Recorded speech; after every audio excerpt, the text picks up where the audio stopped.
Assalamualaikum warahmatullahi wabarakatuh. Waalaikumsalam warahmatullahi wabarakatuh. Alhamdulillah, sehat-sehat semua ya Bapak Ibu ya? Alhamdulillah. Iya, terima kasih. Yang pertama-tama yang kami sampaikan adalah kita panjatkan puji syukur, Alhamdulillah kita dapat berjumpa walau dalam audiovisual, tidak bertemu secara fisik, dalam keadaan sehat semua, di tengah wabah pandemi yang sangat dahsyat ini. Pak Ibu, mohon maaf sebelumnya, kami mewakili Pak Yudi untuk memandu acara ini, karena beliau sedang ada amanat untuk mendampingi Pak Dirjen. Diberi nama lengkap Pak Hari, supaya tahu kepala museum. Oh iya, Pak Yudi Wahyudin. Oke, jadi memang pagi ini beliau mendampingi Pak Dirjen untuk rapat di kantor, mungkin juga via Zoom juga, jadi memberi amanat pada saya untuk memandu jalannya sosialisasi acara talkshow untuk Sersan serius tapi santai di museum. Bapak Ibu mungkin ada yang pernah ke Balai Kirti, juga ada yang belum ke Balai Kirti ya. Jadi Balai Kirti adalah salah satu PT Dirjen Bud yang dimana koleksinya adalah dari 6 presiden yang sudah menjabat pada periode kemarin. Di situ banyak koleksi yang bisa disaksikan oleh Bapak Ibu, baik dari Presiden Soekarno sampai Presiden Susilo Bambang Yudhoyono. Nah, yang menarik adalah salah satu ruang epilog, itu adalah salah satu koleksi dari Museum Kepresidenan Balai Kirti adalah koleksi lukisan dari sang maestro Jehan Sukmantoro. Nah, ini kebetulan ada pakar sekaligus juga penulis dari buku sang maestro, Bapak Dr. Michael Susanto MA. Beliau dari ISI Jakarta, tetangga saya, walaupun jauh. Ini nanti kita bisa sharing-sharing, bincang-bincang pengalaman ataupun pengetahuan tentang lukisan tersebut dan juga nanti tentang Balai Kirti. Mungkin itu pengantar dari kami, Museum Kepresidenan RI Balai Kirti. Monggo Pak Mika, silakan nanti bisa share kepada teman-teman partisipan. Ini ada sekitar 50 lebih. Nanti yang membacakan admin dari mana saja, terus nanti bisa juga tanya jawab baik melalui partisipan langsung ataupun melalui chat. Silakan untuk mengeksplor lukisan tentang lukisan Jehan dan juga tentang Museum Kepresidenan Balai Kirti. Silakan Pak Mika, mungkin 20 menit untuk mengantar kami semua mengenal lebih dekat dengan koleksi Museum Kepresidenan Balai Kirti. baik. Terima kasih. Saya langsung. Ya. Baik, terima kasih. Selamat pagi semua peserta. Ini saya lihat pesertanya dari sejumlah daerah di seluruh Indonesia.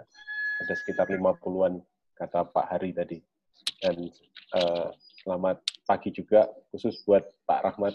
Wah, dari Kemenlu. Ternyata ada juga.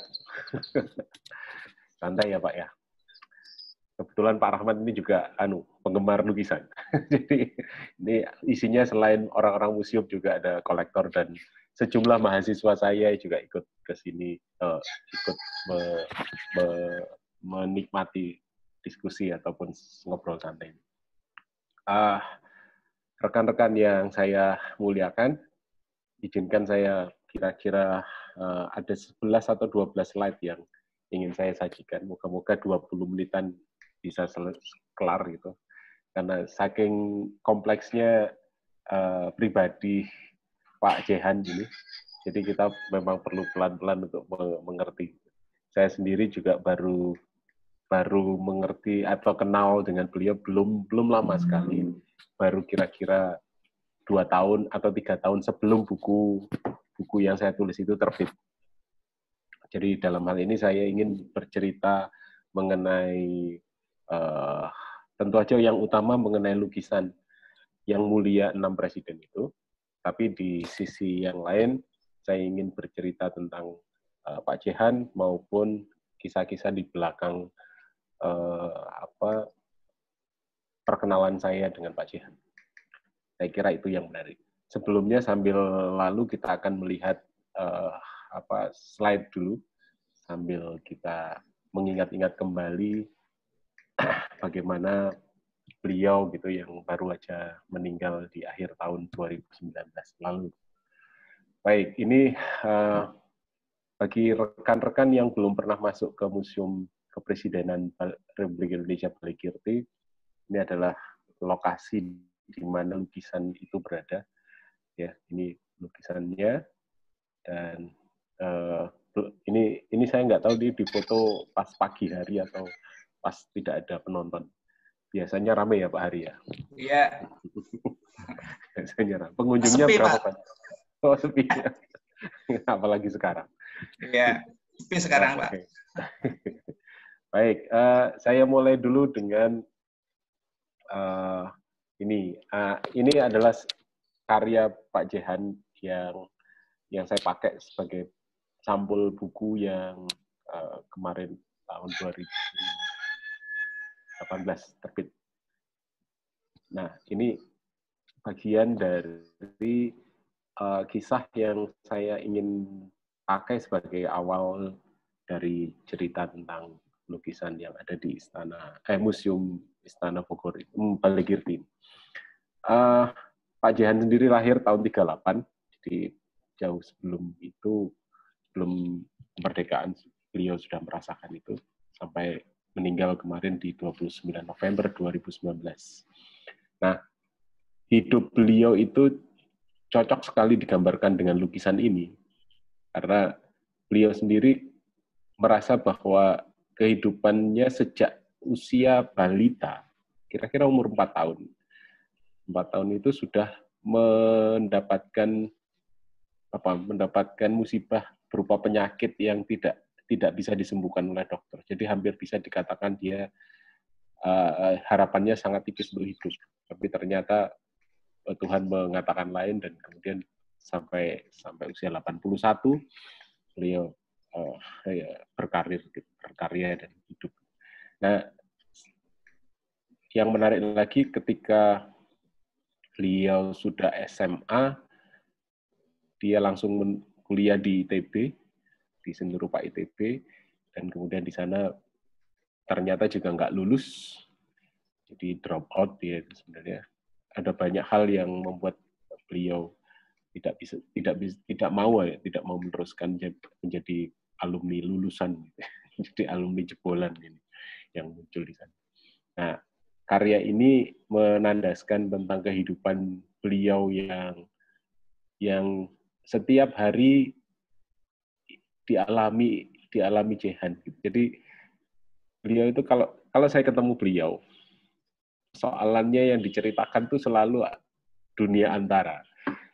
Jadi pernah suatu kali cerita bahwa kasurnya itu di kamarnya itu, kamar pribadinya di Bandung itu basah kuyup, bahkan hampir dikatakan banjir. Padahal kamarnya itu di lantai 2 dan suasana saat itu bukan suasana hujan atau musim hujan.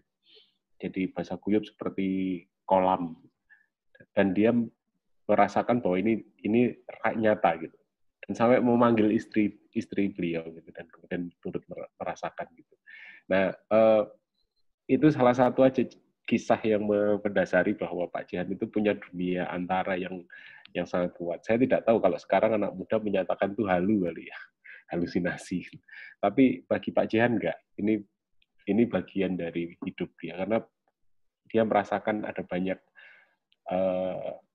banyak materi-materi yang tidak bisa dirasakan orang lain, dan beliau merasakan itu. Nah, ini lukisan ini cocok sekali untuk menggambarkan dunia antar. Makanya kami sepakat memakai lukisan ini sebagai sampul buku. Judul Potret Diri dikerjakan tahun 84, dan lukisan ini sebenarnya adalah lukisan yang sudah ditutup. Jadi ada gambar perempuan di sini. Itu adalah lukisan pertama kanvas ini. Ini ada bayang-bayang putihnya, melayang seperti melayang, dan kemudian ada orang lagi yang lain, itu lukisan kedua, dan ini lukisan ketiga itu potret diri beliau. Udah ditutup muncul lagi, dan lukisan ini sempat tidak bertemu lukisan ini lama, Pak Jihan. Nah, ini saya mengais file-file komputer beliau dan ketemulah ini, dan sampai kaget loh, ini karyaku kok ada lagi di sini gitu. Ternyata memang pas untuk menggambarkan. Dan sampai sekarang saya belum melihat aslinya karya ini ada di mana. Kemungkinan besar masih di Bandung, masih di studio beliau. Itu yang pertama yang ingin saya ungkapkan.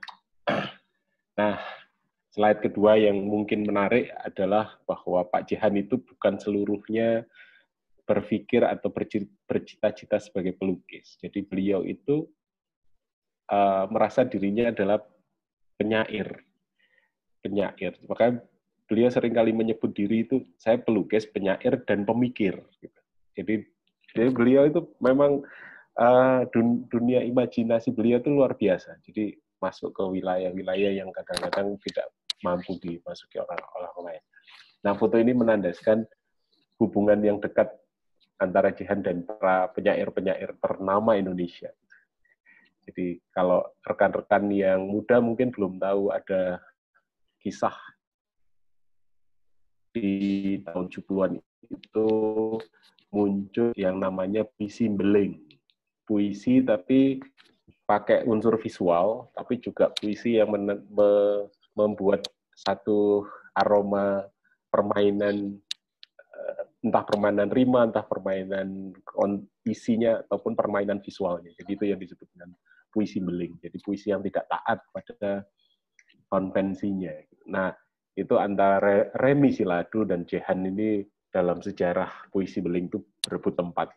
Jadi ada yang mengatakan Remi dulu yang menciptakan, ada Jehan dulu yang menciptakan. Melihat keterampilan Jehan membuat mata. Jadi pada karya yang berjudul Bapakku ini tahun 74. Karya Bapakku ini bukan penanda karya akhir dari karya yang memiliki mata yang jelas gitu.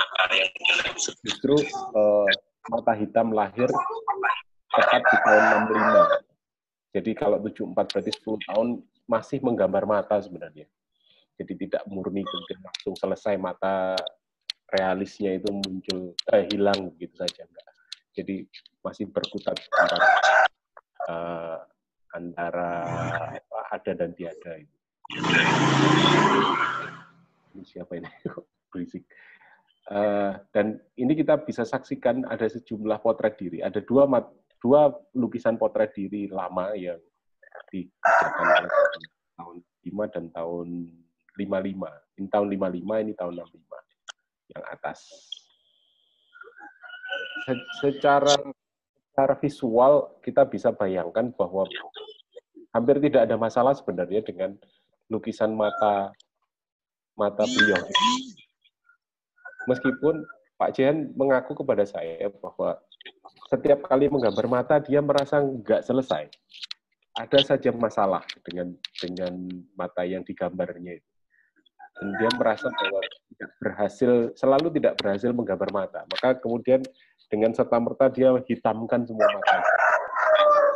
Jadi bukan karena proses berpikir yang sangat keras gitu, berkuat gitu, akhirnya muncul mata hitam gitu. Tapi ternyata memang dari unsur ketidakpercayaan diri terhadap teknik yang dia miliki gitu. Sehingga dalam hal ini kita bisa lihat sebenarnya pancaran mata dalam 4 karya ini tetap muncul sebenarnya. Walaupun dia menggambar orang lain, ini ada menggambar penyair Sutarji Kalsumbari, ya, ini juga muncul. Nah, tahun 65, Pak Jehan mulai dengan menggambar mata hitam itu. Artinya kalau dikaitkan dengan persoalan kontekstualisasi masa atau waktu, karena muncul banyak hal yang bisa kaitkan. Nah, ini adalah karya Pak Jehan tahun 63 yang ini secara khusus bukanlah karya yang dipakai sebagai penanda mata hitam Jehan.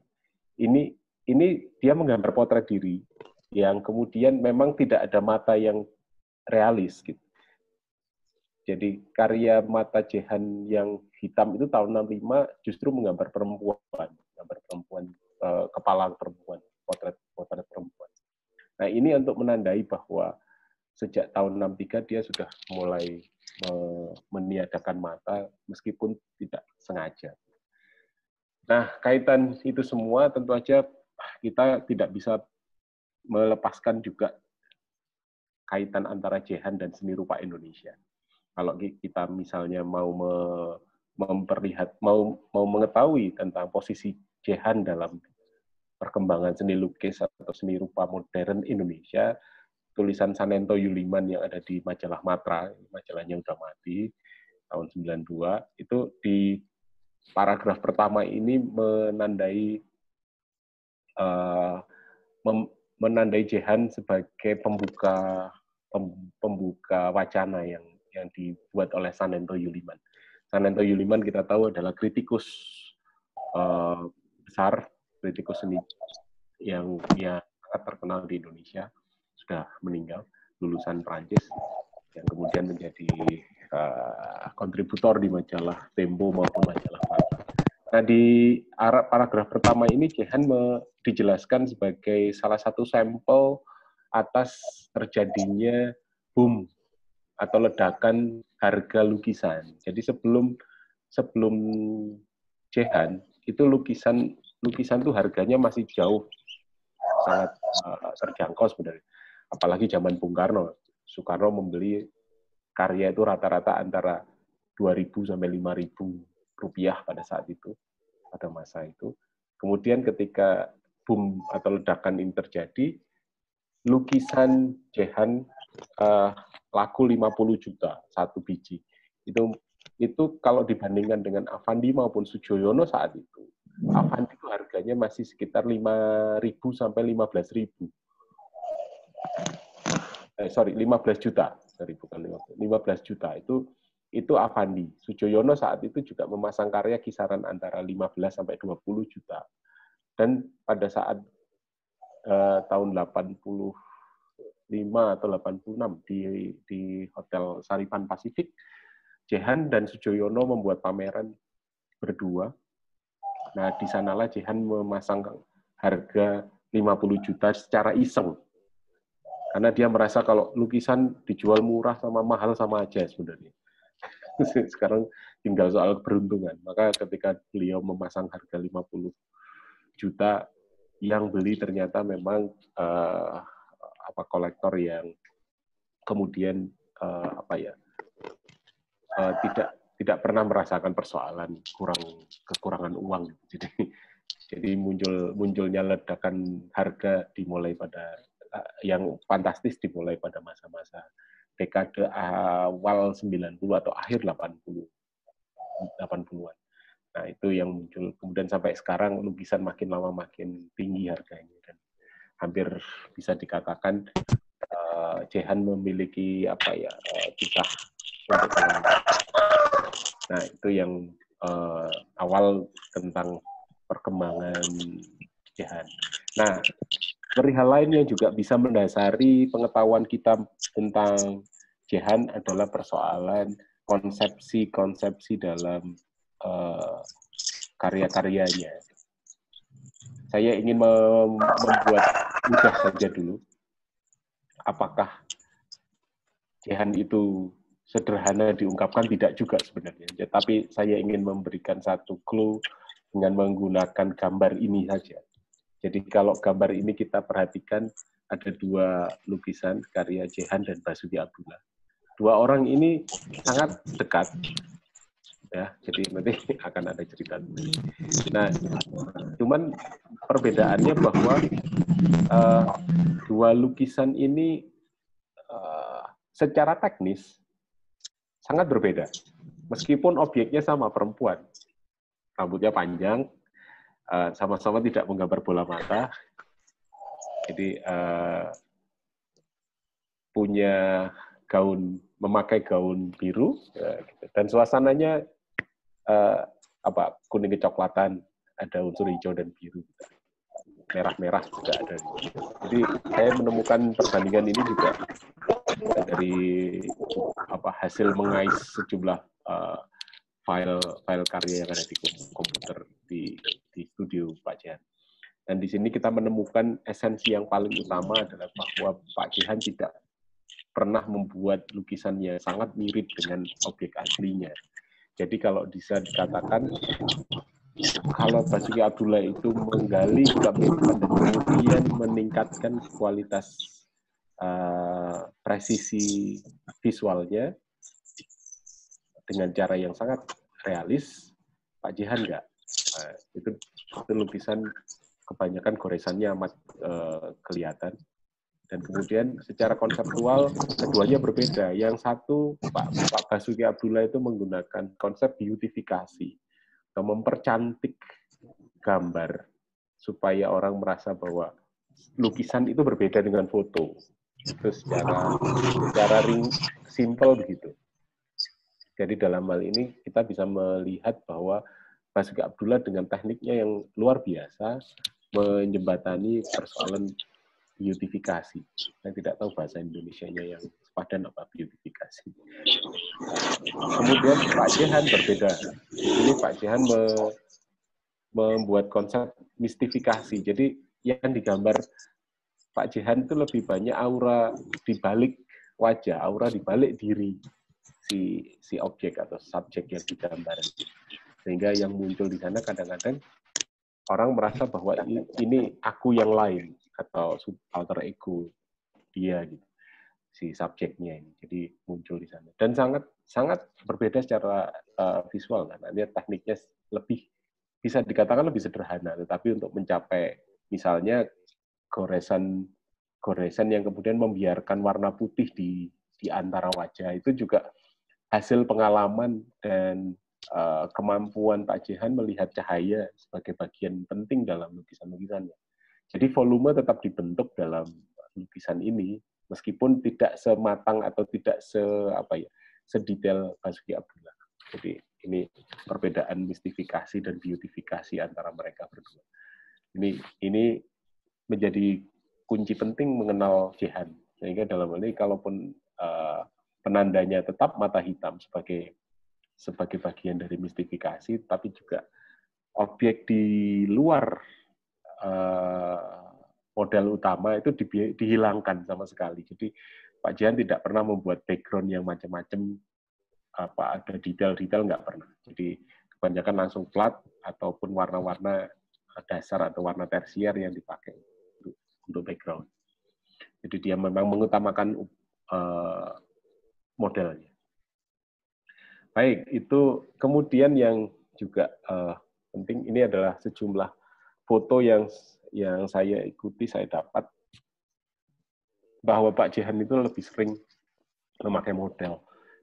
Mau gambar pesanan, modelnya harus datang. Jadi Pak Jehan nggak mau lewat foto.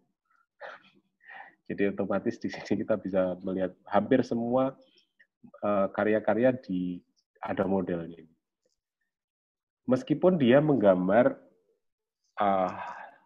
subjek yang sudah meninggal.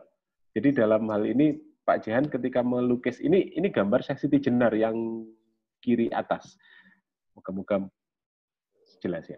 Jadi ini yang kiri atas ini Siti Jenar yang menggunakan model salah satu teman, ini teman modelnya Argus, Mas Argus, salah satu penulis di Bandung. yang kemudian dipakai sebagai model sesi di Jenar.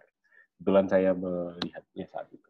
Dan yang kanan ini adalah peristiwa di mana kanan bawah peristiwa ini adalah bertemunya Jehan dan Basuki Abdullah saling melukis. Nah, ini juga peristiwa yang menarik karena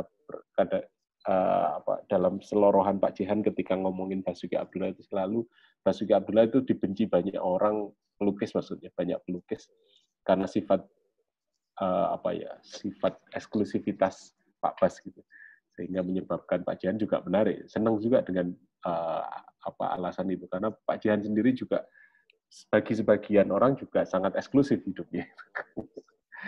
Nah ini contoh bagaimana Pak Jehan melaksanakan kepelukisan dalam karya-karya. Nah sekarang saya ingin masuk ke sini. Jadi dalam lukisan yang dikerjakan Pak Jehan untuk Museum Kepresidenan Republik Indonesia Balai Kirti ini dari segi ukuran amat besar. Jadi ini sekitar 8 kali 3 meter. Kanvasnya hanya tersambung satu sambungan.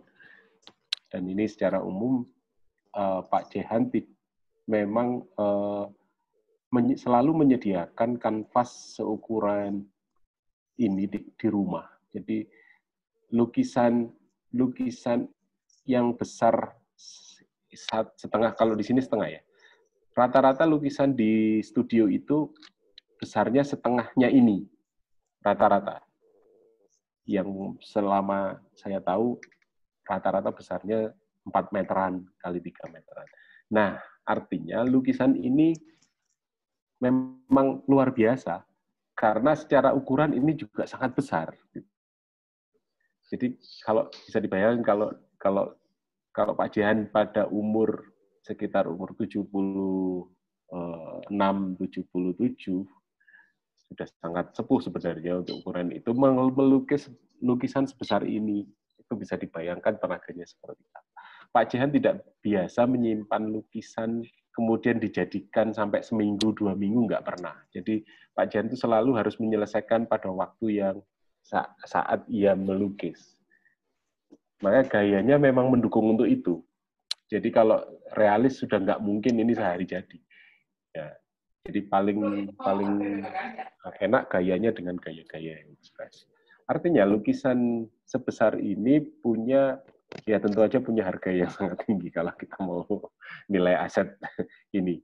Dan secara teknis, Pak Jehan seperti yang sudah saya terangkan tadi, dia tidak memasukkan unsur selain objek utamanya. Nah, ini kita bisa lihat secara visual. Dan warna yang dipakai bisa saya katakan ini monokrom sebenarnya. Antara hitam putih ketambahan sedikit warna tertentu yang agak-agak kecoklatan gitu, kalau saya nggak keliru. Jadi agak sepia, tapi dominan hitam putihnya. Ini karena terpengaruh lampu, jadi ada unsur warna yang kelihatan. Nah, ini secara umum gambaran bahwa lukisan ini luar biasa dari aspek fisik itu sudah muncul. Ini saya tahu ini lukisan terbesarnya Pak Jehan. Selain ini saya belum tahu. Moga-moga saya tidak salah menyatakan ini. Ya. Itu. Kedua, ini dari segi visual tadi sudah muncul. Kedua, yang juga menarik sekarang pertanyaan yang ingin saya ajukan, mengapa kemudian hanya 6 presiden? Ya, karena Pak Jokowi saat itu belum terpilih. Jadi pada saat melukis ini, Oktober 2014, itu kira-kira seminggu atau lebih kurang, lukisannya dikerjakan, sehingga pada saat Pak SBY berakhir masa baktinya, ya jelas tidak ada presiden yang terpilih, meskipun gaung tentang kemenangan salah satu calon sudah muncul. Nah, ini yang menjadi alasan mengapa kemudian hanya 6 presiden yang dilukis.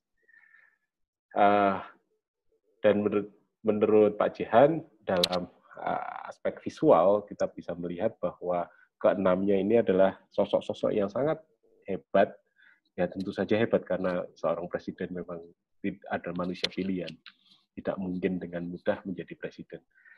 Nah, keenam orang ini adalah pemimpin peletak dasar negara menurut Pak Jihan. Dan di sana kita bisa melihat Soekarno digambarkan sebagai Bapak Revolusi 45, penggali Pancasila, kemudian Soeharto sebagai Bapak Pembangunan, Pak Habibie sebagai Bapak Reformasi, Gus Dur sebagai Bapak Toleransi, Megawati sebagai Ibu Demokrasi, dan Toleransi, Megawati sebagai SBY sebagai Bapak Harmonisasi. Jadi ini muncul inspirasinya semacam itu.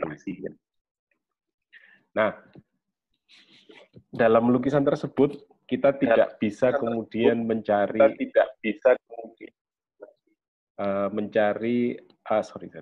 salah. Saya ingin kembali ke lukisan ini dulu. Jadi di lukisan ini kita tidak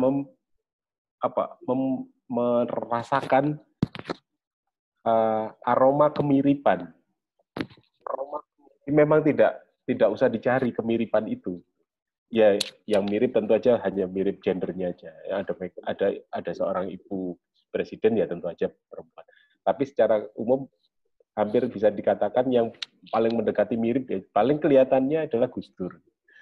Nah, Presiden Soekarno dan Soeharto itu digambarkan hampir sama tingginya gitu. Jadi sama besarnya gitu. Jadi dan berdekatan, nempel. Jadi itu juga bagian dari apa yang disebut oleh Pak Jihan sebagai satu sambungan antar pergantian begitu. Dan kemudian di sini Pak B.J. Habibie kan sejatinya jauh tinggi badannya jauh di bawah yang lain kan, tapi digambarkan berdekatan, mendekati tinggi para presiden yang lain, ya kan. Kemudian Gus Dur diberdirikan gitu, tidak biasanya digambarkan di kursi roda dan sebagainya. Dan di sini kelihatan bahwa hampir semua setara gitu. Nah, di sini melihat pernyataan, kita bisa melihat pernyataan Pak Jihan bahwa Habibie atau Megawati yang saya lukis bukan perkara fisik. Mereka semua memiliki kemampuan yang sama, itu yang paling penting. Dan Soekarno dan Soeharto adalah dui tunggal. Trio piningit kita itu ya mereka berdua menurut Pak Jihan. Dan mereka semua adalah orang terpilih oleh zamannya. Pendek kata itulah kata Jihan dan lukisan-lukisan yang menyiratkan esensi dari realitas. Jadi yang ditangkap dari lukisan tersebut adalah esensinya, bukan realitas fisik ataupun yang terkait dengan yang kasat mata itu. Nah, itu yang menarik. Dan yang lebih penting lagi, bahwa makna di balik lukisan itu, yang saya tangkap dari Pak Jihan, saya tidak ingin menggulirkan opini saya terlebih dahulu ketika saya melihat lukisan itu. Karena biasanya orang yang melihat lukisan langsung ngomong sendiri itu boleh, tapi kemudian saya menahan itu semua dengan bertanya bahwa ada banyak hal di balik pembuatan lukisan. Nah, salah satunya adalah bahwa menurut Pak Jihan, lawan politik itu bukan musuh. Jadi dia hanya kemudian bertarung secara ideologis. Selebihnya dia sebagai manusia. Itu yang saya tangkap yang paling menarik dari pernyataan Pak Jihan. Nah, lukisan ini bisa dimaknai bahwa kalau sementara ini kita masih merasakan ada sejumlah pemimpin ataupun mungkin elit kita yang sangat sulit bertemu. Nah, akhirnya Pak Jihan melakukan pertemuan secara imajinatif dalam lukisan ini.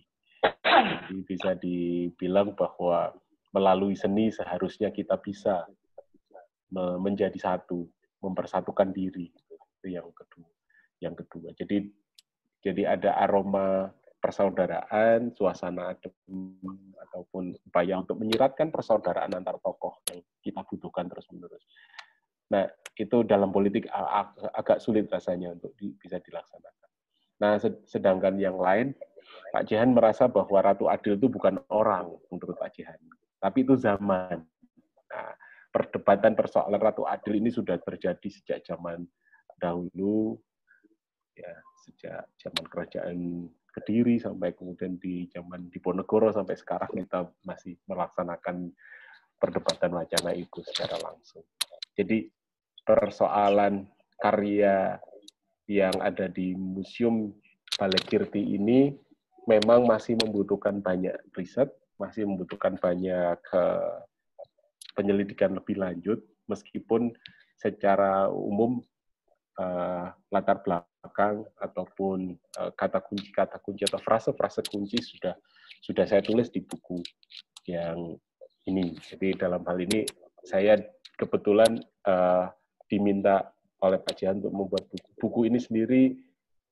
Saya buat selama 2 tahun bergaul dengan Pak Jehan. Jadi hampir bisa dikatakan hampir tiap bulan atau 2 bulan sekali saya bertemu dan untuk merekam semua apa yang diaturkan oleh beliau. Sehingga buku ini memang kemudian menjadi salah satu buku rujukan tentang Pak Jehan yang dibaca langsung oleh beliau. Sehingga muncul berbagai macam hal yang juga belum dikisahkan oleh para penulis-penulis Jehan sebelumnya. Ada beberapa penulis tentang Jehan yang sudah muncul sebelum buku saya ini. Saya kira itu dulu Pak Hari dan admin. Moga-moga bisa memicu diskusi lebih lanjut. Terima kasih.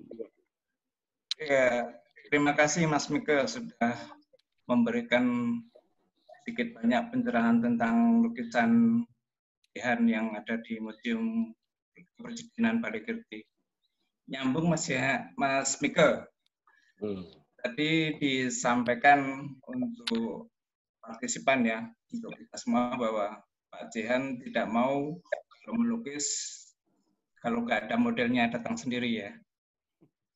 Nah, dalam melukis 6 presiden ini mana mungkin ada cerita. Karena seperti kita ketahui sudah Presiden Soekarno sudah almarhum, Pak Presiden Soeharto juga sudah almarhum. Nah ini proses mungkin untuk lukisan ini sedikit banyak mungkin yang kita belum tahu, Mas Mika. Seperti apa itu? Oke, lukisan yang terkait dengan koleksi ini memang luar biasa kok Pak Ari. Jadi hampir bisa dikatakan ini nggak ada modelnya. Makanya ini agak khusus. Bukan agak khusus, memang khusus. Ini luar biasa khusus kalau bisa saya bilang. Bahwa ini di luar kebiasaan Pak Jehan melukis. Sehingga kalau dalam hal ini yang diambil oleh Pak Jehan bukan pada persoalan kemiripan kan, seperti yang saya katakan tadi, tapi kemudian muncul. Walaupun sebenarnya kadang-kadang yang sering terjadi di dalam kebiasaan Pak Jehan, ada seseorang yang ya seperti model gitu. Jadi model hanya sebagai perantara. Tetapi dalam hal ini tidak ada. Ada sejumlah lukisan yang terkait dengan mitologi kebangsaan kita, misalnya beliau gambar Ibu Laut Indonesia. Jadi di situ ada gambaran perempuan. Itu juga menggunakan model yang kita tidak kenal siapa gitu. Tapi kemudian muncul di sana dan perumpamaan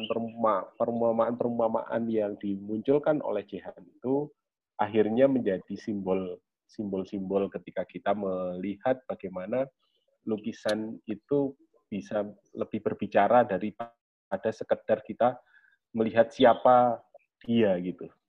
Jadi dalam hal ini misalnya 6 presiden itu kan kita tidak sedang melihat kemiripan. Jadi sama sekali kita harus menghindari kemiripan. Dan kita lebih melihat bagaimana wajah ini menjadi media untuk masuk ke dunia si subjek yang digambar itu. Nah, itu yang bisa saya ungkapkan, Pak Ari. Kalau untuk penggambaran secara fisik yang ada di lukisan tersebut, khususnya untuk yang secara badan ya Mas ya. Kalau saya lihat itu kan beda-beda ya. Nah, apakah ini ada makna atau filosofi sendiri dari lukisan itu? Karena biar masyarakat juga tahu mungkin apa di balik lukisan itu apa yang tersirat selain apa yang tadi disampaikan Mas Mika, ciri khas dari Pak Jihan adalah mata gelap yang apa istilahnya mata hitam, bukan ya. Mata gelap, maaf, bukan mata hitam. Ini ya, gimana Mas Mika? Ya, kalau terkait dengan persoalan tubuh ya tadi ya, kalau kita misalnya share lagi, hampir bisa dikatakan semua punya tubuh yang sama ya, besar gitu, tinggi besar gitu diupayakan gitu. Artinya di sini kita bisa merangsang pemaknaan. Jadi dalam bagaimana kemudian seorang pemimpin itu menjadi orang yang punya kemampuan apa ya, linweh yang luar biasa gitu. Jadi ini bukan persoalan sekali lagi bukan persoalan bahwa ini kecocokan atau tidak kecocokan terhadap objek yang digambar. Tapi pemaknaan itu bisa berada dimanapun ketika dilukis. Dan satu lagi yang saya lupa juga, ini perlu saya sampaikan, bahwa dalam lukisan ini gaya yang biasanya liar, ya, tadi ada beberapa yang liar ini. Saya lihat misalnya ini ketika misalnya Pak Jihan melukis Syekh Siti Jenar, itu dia menyelesaikannya hanya demikian. Jadi hampir bisa dikatakan ada sisa goresan yang dia biarkan gitu, atau lelehan-lelehan yang dia biarkan. Tapi dalam lukisan ini sama sekali tidak. Ini di luar kebiasaan juga yang dilakukan oleh Pak Jihan. Pak Jihan ingin ini lebih rapi. Jadi terlihat betul bahwa Pak Jihan amat hati-hati melukis ini. Biasanya dengan sangat liar itu ketika muncul geledean cat atau kelebihan air itu dia biarkan, justru meskipun itu justru jadi artistik, tapi di sini beliau agaknya menghindari itu. Nah, dan kemudian dari sisi cahaya misalnya, ini kan ada, misalnya kita bisa lihat detail, setiap wajah itu cahayanya selalu dari samping, kira-kira aja ya, 70. Di samping kanan sisa sekian persen. Nah, ini tradisi melukis ketika menggunakan lighting dari samping. Kalau misalnya saya boleh usul, lighting yang dipakai oleh museum sebaiknya memang dari kanan dan kiri, jangan dari tengah. Jadi akan memberi satu kekuatan dimensi bahwa lighting itu mendukung cahaya yang dibuat oleh si pelukis. Nah, itu yang mungkin dari lukisan, dari foto ini ya Pak Arya. Kalau dari sekarang seperti apa di museum saya tidak tahu. Seperti itu Pak Ari. Mungkin yang lain juga punya komentar dan tanggapan yang menarik saya kira. Silakan. Ya, semakin menarik Mas, ini saya menggali lagi nih. Maaf sebelum saya buka ke partisipan. Sebenarnya dari proses yang mata hitam menjadi mata hitam ini, dari pengamatan Mas Mika yang bikin buku itu berapa tahun Mas? Terus prosesnya seperti apa menjadi ciri khas dari Pak Jihan ini, lukisannya menjadi mata hitam yang akhir-akhir ini juga konon yang di Balai Kirti ini ditawar 50M Mas. Ini mungkin Mas Mika bisa diceritakan. Oke. Pak Jihan mengatakan bahwa penanda mata hitamnya itu di lukisan yang gambar potret perempuan tahun 65. Tahun 65 itu cocok sekali sebenarnya. Secara tidak sengaja, entah mengapa kok tahun 65 terjadi lukisan mata hitam itu. Jadi kita bisa bayangkan tahun 65 itu tahun apa bagi bangsa ini. Iya. Yang paling ditandai dan sering cerita kepada saya itu justru bukan peristiwa 65 yang ada di Lubang Buaya, tetapi justru cerita tentang runyamnya mahasiswa Tionghoa ataupun orang-orang Tionghoa di Bandung ketika mendapat serangan karena peristiwa 65 yang ada di Jakarta itu. Jadi Pak Jehan itu kan sebenarnya setengahnya itu sebenarnya Chinese kan gitu.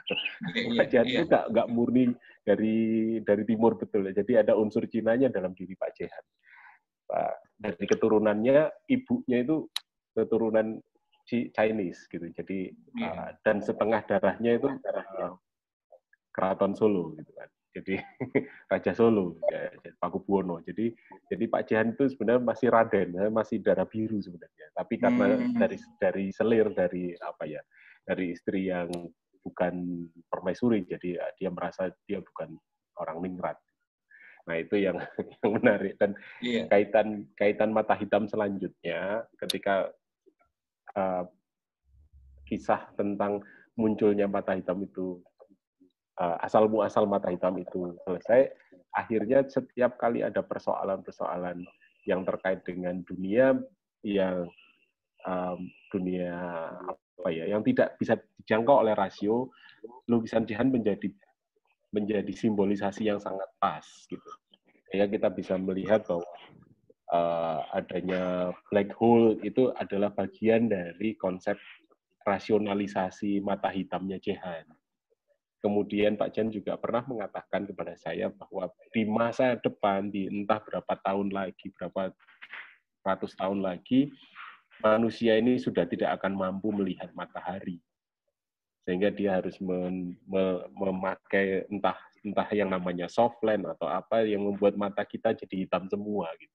Itu sampai segitu Pak Jehan cerita kepada saya. Jadi saya mau nggak percaya atau percaya juga nggak tahu. Tapi itu saya catat karena itu bagian dari pernyataan seniman. Kadang-kadang begitulah seniman gitu. Jadi seniman itu kan bukan agamawan tapi juga bukan ilmuwan. Jadi dia di tengah-tengah. Jadi justru seni itu menariknya justru karena dia merangkul semua disiplin ilmu itu. Sehingga agamawan juga bisa memakai seni, ilmuwan juga harus memakai seni. Nah, itu fungsi seni. Dalam hal ini kayak lukisan Pak Jehan ini juga bagian dari itu. Sehingga kalau kita melihat ini, kita tidak sedang melihat hanya 6 presiden, tapi di sini bisa melihat bagaimana pengikut mereka, bagaimana dunia pada saat mereka memimpin, bekerja, dan sebagainya. Nah, ini kan peluang bagi museum untuk bisa menggali berbagai macam hal. Kalau perlu dijadikan satu buku sendiri nih Pak Ari. Siap. Nah, yang lebih penting lagi adalah bahwa karya seni itu mampu menaikkan pamor banyak hal. Salah satunya adalah pamor museum. Nah, lukisan ini sangat pantas misalnya dipakai sebagai masterpiece Museum Balikirti.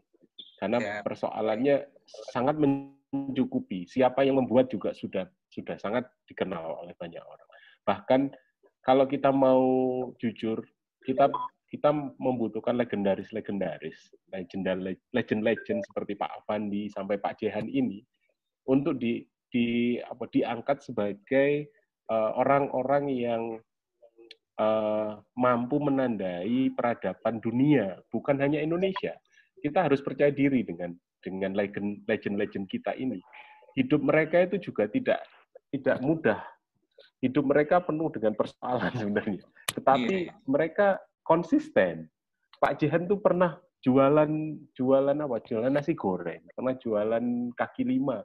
Jadi dia tinggalkan kan saya bukan di sini dunianya. Dulu ketika tahun 60 sekian ketika sudah menikah justru miskin sama sekali di Cicadas, dia punya rumah kecil sekali dan sangat belum mencukupi untuk itu. Bahkan pernah pameran tunggal itu dia hanya bawa tas ke Jakarta dan naik kendaraan gratisan gitu.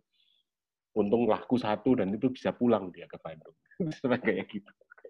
Hanya untuk menggelar pameran tunggalnya. Jadi pameran tunggal itu sangat penting bagi Pak Jehan karena itu penanda bahwa dirinya seniman. Kalau seniman hanya berkarya seni ya nggak cukup lah. Itu bisa jualan di rumah selesai nggak usah pameran.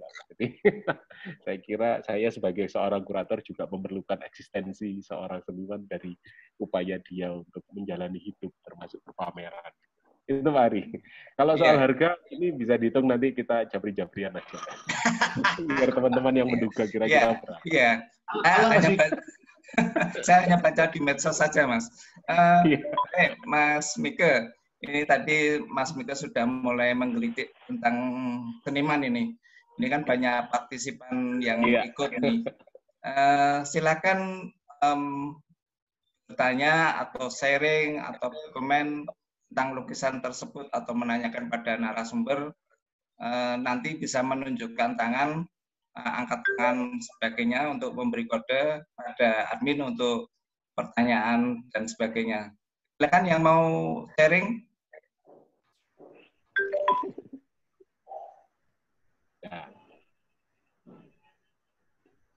Dari mana?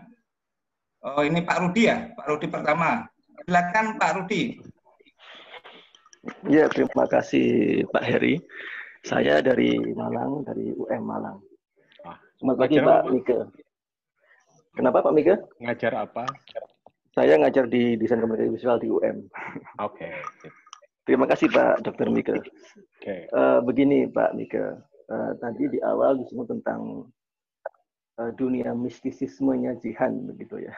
Nah, saya ingin tahu sebetulnya seberapa pengaruh sih sebetulnya spiritualitas beliau dalam berkarya seni begitu. Apakah memang ini disetir oleh semangat spiritualitasnya atau memang beliau ingin kuat di kerangka-kerangka itu.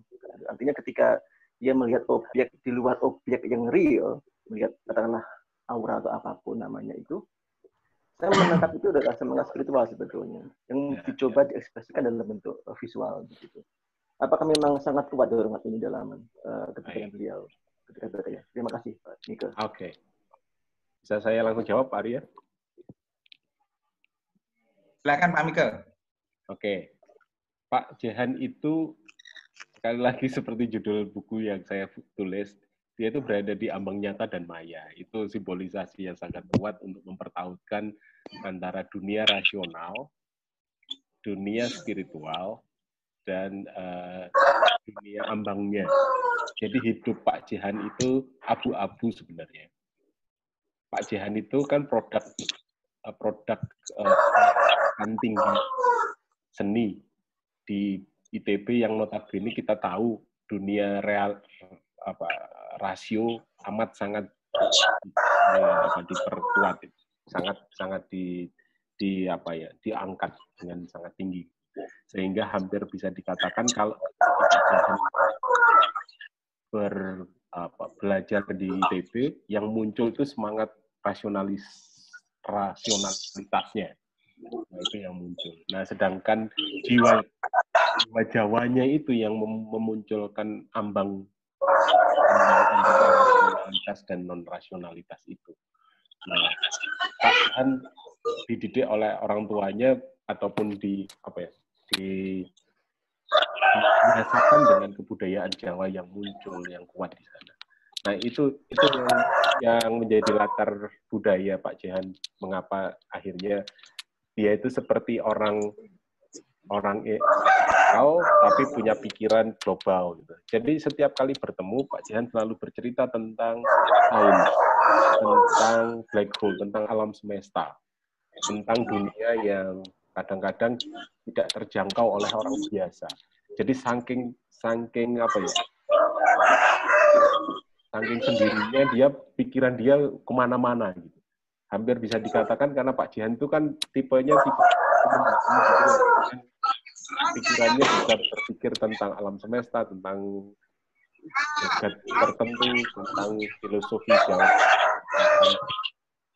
dan sebagainya. Nah, itu yang kadang-kadang menyiratkan betapa ambang dunia Pak Jihan sangat kuat. Nah, lukisannya itu adalah gambaran itu semua. Jadi kita bisa membayangkan bahwa kita punya orang yang luar biasa semacam ini. Saya kira kayak gitu Pak Hari. Belum dijawab. Pak Hari, silakan. Ya, selamat datang Pak Yudi. Silakan bergabung. Ya. Ada yang mau disampaikan Pak Yudi? Oke, Mas Mika, maaf baru gabung. Iya, iya. Baru gabung karena barusan mendampingi Pak Dirjen. Iya, nggak apa-apa. Itu ada background-nya, ada foto kita gabung di forum ini, Mas Mika. Mudah-mudahan bisa menjadi inspirasi buat teman-teman yang lain gitu. Ya. Oke, silakan Pak Hari dilanjut. Tadi setelah Pak Rudi ada ya Pak Widodo ya, kalau nggak salah yang ajukan tangan. Widodo. Aduh. Ada yang mau nanya lagi Pak Widi. Pak Widodo, Mbak. Dibuka itunya. Mungkin juga bisa bertanya tentang dunia museum loh, Pak. Nggak apa-apa, Pak. Biar museum Kalikirti dikenal. Iya. Silakan Pak Widodo.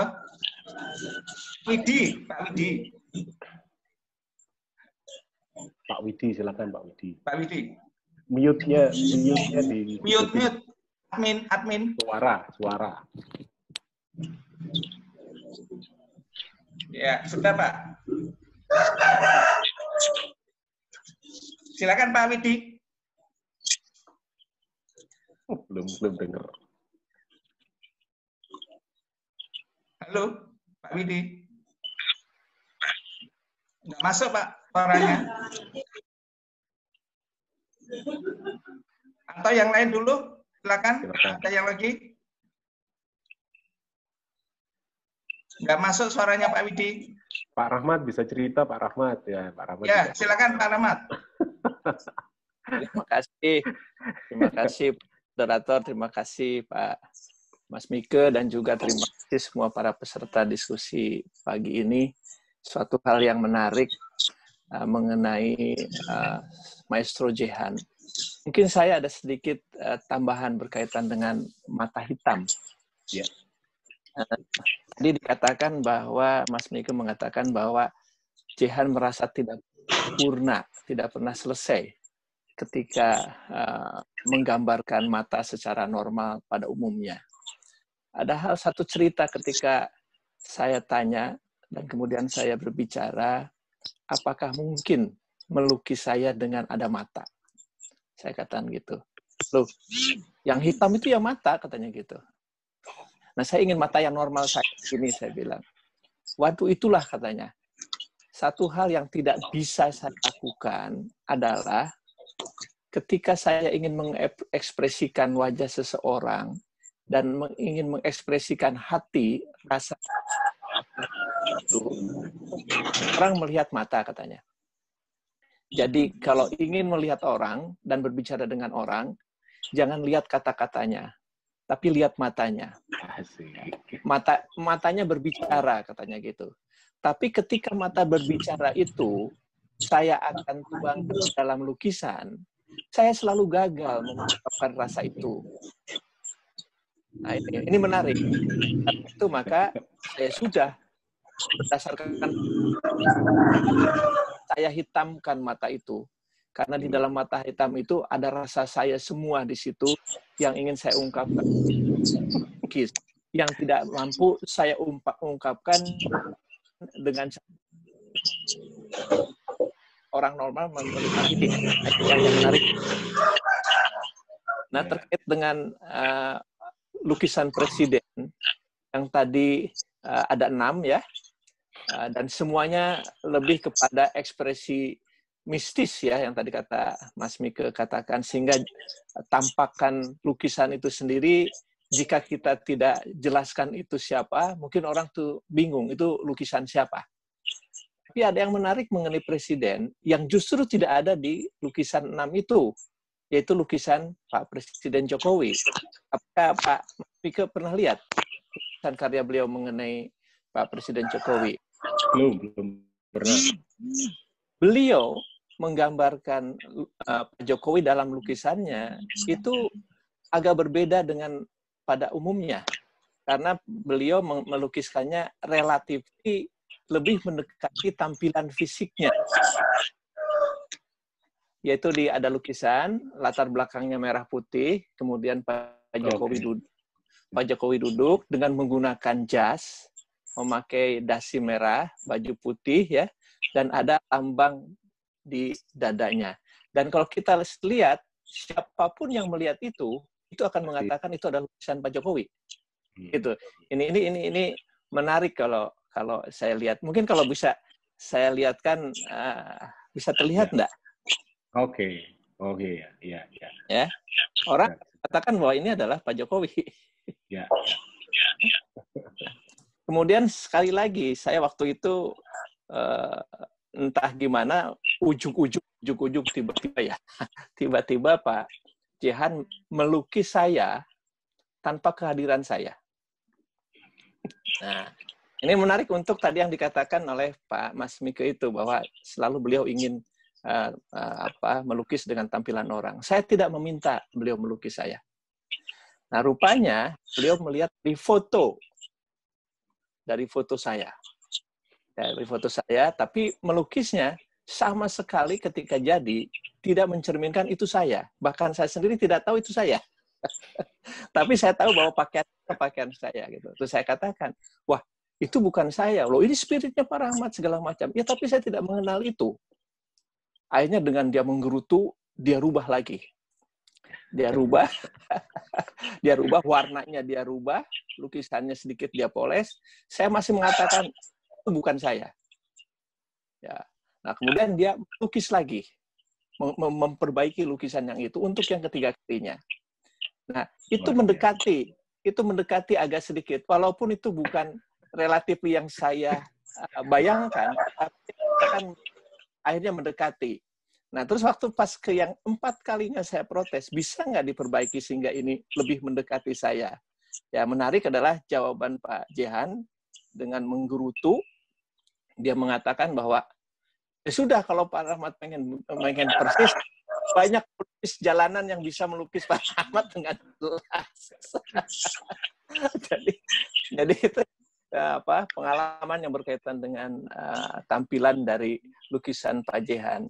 Dan pada saat beliau melakukan pameran terakhirnya, yang waktu itu di hotel di Kuningan, beliau meminta saya untuk menulis di dalam brosurnya. Dan itulah tulisan saya pertama mengenai Pak Jehan. Saya tuliskan dalam bentuk puisi. Yang judulnya waktu itu bahkan termasuk juga judul pameran. Saya mengusulkannya adalah pulang. Karena pada saat-saat terakhir beliau itu selalu mengatakan, saya akan pulang. Gitu. Tapi ketika saya membuat khusus satu kalimat pulang, beliau mengatakan, aduh, takut juga ya. Nah, ini menarik bagi saya. Tapi akhirnya saya tuliskan puisi itu yang berkaitan dengan pulang. Dan saya katakan, jangan pulang. Karena catnya masih banyak dan kanvas kosongnya masih banyak. Jadi lanjutkan itu untuk mencoret yang panjang itu. Nah, mungkin ini cerita saya mengenai sedikit Pak Jehan mengenai mata dan bentuk juga mengenai tokoh presiden. Jadi presiden semuanya itu sudah dilukis oleh Pak Jehan, tetapi yang terakhir itu lebih menyerupai fisik yang ada dari Pak Jokowi dibandingkan dengan yang lain. Mungkin itu sharing informasi saya, Mas Victor. Ayo, mahasiswa saya juga bagus kalau bertanya. Pak, ini ada pertanyaan dari Pak Widi. Boleh saya wakilin aja ya, Pak? Ya, ini kalau boleh disebut, Bapak Jehan ini masuk ke dalam aliran apa dalam seni lukis? Pertanyaan dari Pak Widi Endrayanto. Baik. Terima kasih Pak Widi atas pertanyaannya. Pak Jehan itu memang termasuk dalam perkembangan seni modern. Kalau dikatakan kontemporer sih enggak ya, agak terlalu jauh. Seni modern. Seni modern itu masih percaya tentang konvensi-konvensi tertentu yang kaitannya terkait dengan misalnya penggayaan tadi.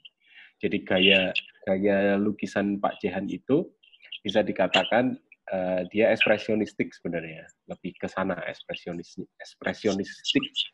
ekspresionisme lah lebih kuat, tapi tidak murni ekspresionisme karena konsep ekspresionisme di Eropa itu lebih banyak karena tekanan-tekanan situasi masyarakat. Jadi kalau misalnya kita bisa contohkan, ada lukisan yang lahir pada saat ekspresionisme itu muncul, diproklamasikan itu pada tahun 1914, pada saat Perang Dunia Pertama.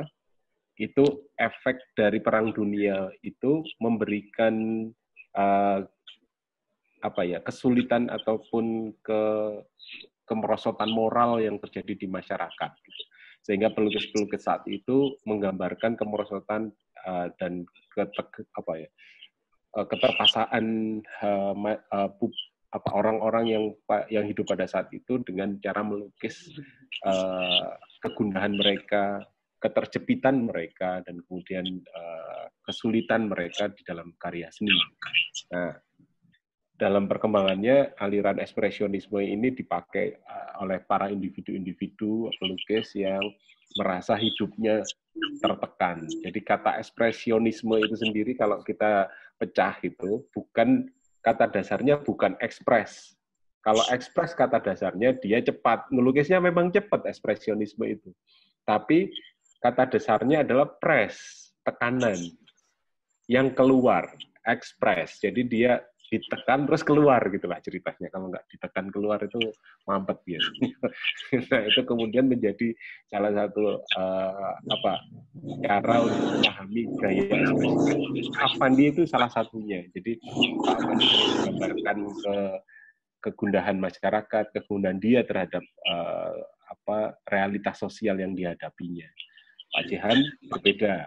Meskipun demikian, secara khusus kalau dikaitkan dengan karya-karya utamanya, itu ekspresionisme. Tapi di sisi yang lain, Pak Jehan itu juga bisa dikatakan punya gaya simbolisme. Karena pada beberapa klasifikasi gaya lukisan yang lain, misalnya menggambar pantai, menggambar bunga, menggambar kaligrafi, ataupun menggambar tulisan, jadi sajak-sajaknya juga kadang masuk ke kanvas, itu menyiratkan simbol-simbol tertentu tentang sesuatu. Sehingga dalam hal ini, gaya lukisan Pak Jehan tidak murni semuanya, semua lukisannya adalah ekspresionisme.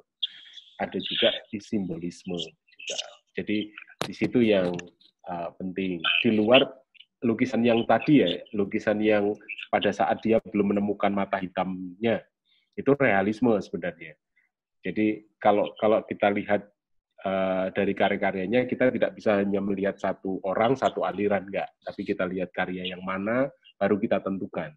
Itu sebaiknya untuk melihat konsep ideologi di dalam karya seni maupun strategi seniman. Itu, Mbak. Terima kasih, Pak Widi. Selebihnya mungkin bisa bertanya lagi. Iya, terima kasih Mas Mike. Pak Yudi, silakan. Ya, baik. Sambil menunggu peserta yang lain. Ini Mas Mike ini menarik sekali menghubungkan antara lukisan Pak Jehan dengan museum gitu ya. Ya. Tadi kan Mas Mike bilang bahwa itu bisa menjadi magnet, menjadi ikon gitu ya. Tetapi kalau dari sisi substansi misalnya, konteksnya ya, antara lukisan dengan misi lembaga Museum Balik itu sendiri menjadi media pembelajaran ya, tokoh presiden dan lembaga kepresidenan mudah-mudahan menjadi inspirasi buat generasi muda. Gitu. Nah, itu konteks di lukisan itu sendiri korelasinya dengan konteks museologi menurut Mas Mike seperti apa itu? Silakan. Oke. Apapun medium yang dipakai dalam sebuah museum itu pasti punya kaitan sebagai alat atau instrumen atau media untuk pembelajaran. Karena hakikat museum selain sebagai ruang simpan adalah juga sebagai ruang belajar. Nah, dalam hal ini hampir semua materi yang disajikan di dalam museum itu adalah bagian dari alat untuk mengedukasi publik. Saya melihat begini, Pak, perbedaan antara lukisan dan misalnya tulang, misalnya. Kan ini ada museum yang menyajikan tulang zaman zaman Sangiran prasejarah. gitu ya, Museum Sangiran. Sangiran. Ya. Nah, di Sangiran itu ada lukisan, juga ada tulang kan gitu. Kalau di Museum Balekirti ada lukisan, ada bajunya Pak SBY misalnya gitu ya. Itu ada perbedaan esensial. Ketika kita menghadapi materi utama yang berupa pakaian presiden, itu jelas berbeda dengan lukisan. Karena pakaian itu mendekatkan kita para pengunjung untuk masuk kepada wilayah yang real, yang realistis, yang realitasnya jelas bahwa ini dulu dipakai untuk begini. Terus foto ketika presiden sedang begini. Karena dia tidak, foto atau baju ini tidak untuk mengarahkan pengunjung berimajinasi yang terlampau luas. Dia dibatasi oleh konvensi foto. Dia dibatasi oleh konvensi bahwa ini pakaian dipakai oleh presiden. Selesai. Ya nggak bisa kemudian pakaian ini dulu juga dipakai oleh yang lain. Itu rasanya terlalu berlebihan. Nah, sedangkan lukisan, dia tidak masuk ke wilayah realitas. Dia masuk ke wilayah dimensi-dimensi di luar realitas. Bisa spiritual, bisa sosial, bisa historikal yang sifatnya mengarah ke kesenimannya, bukan hanya pada objek yang digambarnya. Gitu. Nah, itu artinya lukisan ini adalah pintu masuk bagi pengunjung untuk masuk ke wilayah yang lebih luas. Nah, memang tidak semua begitu. Artinya ada lukisan misalnya yang di Balekirti juga hanya menggambarkan presiden satu, misalnya gambar Pak Harto atau Bung Karno yang satu figur sendiri, satu kanvas gitu. Itu sebenarnya tidak seluas dimensinya jika dibanding dengan lukisan Pak Jehan ini. Sehingga kalau kita bisa katakan antara lukisan satu dan lukisan Pak Jehan ini, fungsinya juga sudah berbeda. Gitu. Sehingga dalam hal ini kita bisa melihat bahwa lukisan yang hanya berobjek satu figur presiden ini, fungsinya misalnya hanya 500 langkah. Sedangkan lukisan Pak Jehan ini bisa berjauh lebih dari 1000 langkah ke depan gitu, imajinasinya. Nah, ini yang kemudian yang bisa kita tandai bahwa ikonisitas gitu, melakukan penunjukan materi yang bisa dipakai untuk ikon sebuah museum atau dalam museum itu bisa dipola sedemikian rupa juga. Selain tentu aja misalnya pelukisnya sangat legendaris, kemudian banyak kisah di belakang itu, sehingga dalam hal ini seniman-seniman, teman-teman yang mungkin juga sekarang berprofesi atau mulai menjadi seniman, itu juga harus berpikir bahwa lukisan yang kadang-kadang terlalu jelas itu juga justru tidak menarik kadang-kadang. Justru karena lukisan yang penuh simbol, itu penuh perdebatan, itu justru yang paling menarik. Sebuah film yang berakhir dengan perdebatan itu adalah film yang menarik, karena dia belum pernah selesai dalam waktu yang satu zaman ini. Izin saya potong, Mas Mika. Ini kan Balekirti itu memiliki keberagaman koleksi ya, dengan substansi yang beda-beda. Nah, menurut Mas, bagaimana cara penyampaiannya ke publik gitu? Karena ternyata walaupun misinya sama, tetapi medianya beda-beda, dan ini butuh kepiawaian kan untuk menafsirkan secara populer gitu ya. Menafsirkan secara populer agar bisa dipahami oleh masyarakat dengan tingkat pemahaman yang sangat beragam gitu. Karena kan ini tidak tematis, agak umum, koleksinya campur gitu ya. Ya, saya kira dimulai dengan riset per item, Pak. Jadi dalam hal ini setiap item pasti punya kisah-kisah yang berbeda, punya kisah-kisah yang bisa memberikan setiap orang yang menjadi entah menjadi guide, entah menjadi mediator untuk teman-temannya nanti ketika setelah nonton pameran bisa mudah mengisahkan itu semua. Jadi kesulitan kita kan mendapatkan seorang pendongeng yang baik, yang menarik agar orang mau kembali lagi melihat. Yeah. Jadi kalau misalnya secara teknis kita bicara, kita akan kena tugas untuk membuat semacam job description gitu, ataupun buku panduan siapa dan apa sih sebenarnya yang dilukis Jehan ini gitu. Jadi di sana memunculkan baik, artinya catatan apapun yang disampaikan oleh para pengunjung, misalnya pun dalam diskusi ini seperti yang dikatakan Pak Rahmat tadi, itu kan catatan menarik. Artinya catatan itu bisa berubah karena temuan bukti yang lain, Kita bisa contohkan kayak Mona Lisa. Mona Lisa itu nggak pernah selesai karena apa? Ya memang Da Vinci merahasiakan itu semua untuk dirinya sendiri. Makin serius, dia terus diperdebatkan terus sehingga museumnya jadi laku terus itu. Baik, makasih nih Mas Mika. Saya kasih kesempatan buat teman-teman yang lain, silakan. Iya, terima kasih Pak Yudi. Ya. Ada teman-teman yang lain, silakan sharing, tunjuk jari. Siap, Pak Andi. Ya, Assalamualaikum warahmatullahi wabarakatuh. Waalaikumsalam. Suara saya terdengar nggak, Mas Miko? Terdengar. Oh ya, menarik apa yang disampaikan Mas Miko dan temuan yang ditemukan Pak Rahmat tadi tentang spiritualisme Jehan Sukmantoro ya. Jadi saya pernah membaca artikel yang menceritakan bagaimana Jehan itu membuat kuburnya sendiri sebelum meninggal. Oke. Itu Nisan. Di rumahnya itu ya. Nisan. Itu ya nggak tahu, itu artikel yang saya baca itu jelas menceritakan ada lubang dalam rumahnya, entah di belakang atau dalam rumahnya itu. Terus kemudian ada yang nanya, tujuannya apa Jehan kok menggali lubang sedalam itu? Kemudian Jehan mengatakan, ini nanti akan menjadi tempatku setelah aku meninggal gitu ya. Nah, apakah ini pernah diceritakan Bapak almarhum Jehan kepada Mas Mika atau Pak Rahmat tadi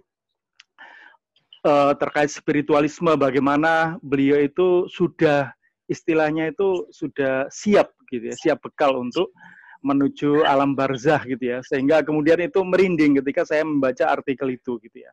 Dan kesederhanaan yang ditampakkan oleh Jehan itu terlihat ketika beliau pakai kaos oblong dan sandal jepit. Ketika ke pasar ditanya, Anda itu kaya raya dengan jual lukisan, tapi kok pakai sandal? Iya, karena jawaban beliau, iya karena memang kesederhanaan itu penting gitu ya.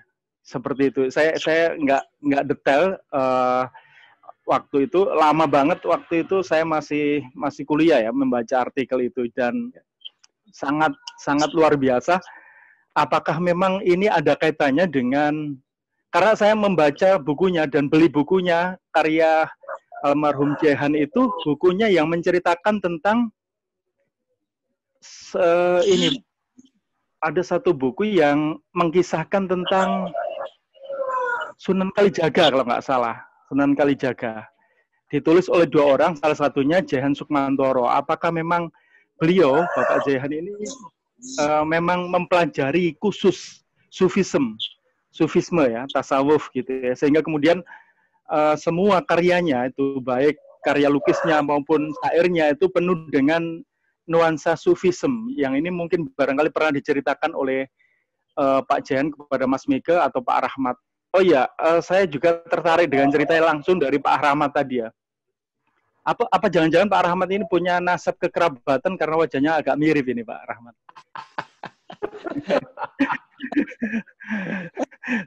Jadi saya melihat Pak Rahmat itu kayak masih melihat Pak Jehan waktu masih muda. Iya benar. Cuman rambutnya kurang panjang gitu aja. Kalau rezekinya juga. Gitu. Amin. Kok kelihatan sangat dekat gitu ya dengan Pak Jehan gitu. Barangkali ponakannya atau siapa gitu. Oke, saya pikir itu saja yang bisa saya tanyakan, karena saya memang sangat menyukai dunia sufisme ya, dunia tasawuf itu yang kalau ditarik dengan spiritnya Pak Jehan Sukmantoro itu saya cocok, makanya saya ikut diskusi ini dari awal tadi Mas Mika dan Pak Rahmat dan juga Pak Hari. Terima kasih. Assalamualaikum warahmatullahi wabarakatuh. Waalaikumsalam. Memang Pak Jehan itu belajar sufisme. Jadi lukisan-lukisannya itu memang mengandung arah ke sana. Nah, kalau kita melihat, kalau tadi ditanya apakah Pak Jehan menceritakan tentang rencana makam atau nisan yang sudah dibuatnya jauh sebelum itu, ya sudah setiap kali saya ke sana atau mungkin juga Pak Rahmat ke sana itu ceritanya ya itu aja. Jadi kayak sudah siap memang. Kesiapan Pak Jehan itu bukan pada dekade terakhir loh. Pak Jehan itu sudah siap mati sejak usia balita loh. Jadi dia merasa bahwa setiap waktu saya sudah akan mati. Buktinya begini, setiap kali saya nginep di studionya, itu Pak Jehan selalu punya tradisi, bukan tradisi, ini dipaksa untuk tidur siang. Jadi tidur siang antara jam 12 sampai jam 1 atau jam 1 sampai jam 2. Itu untuk menetralisir penyakitnya.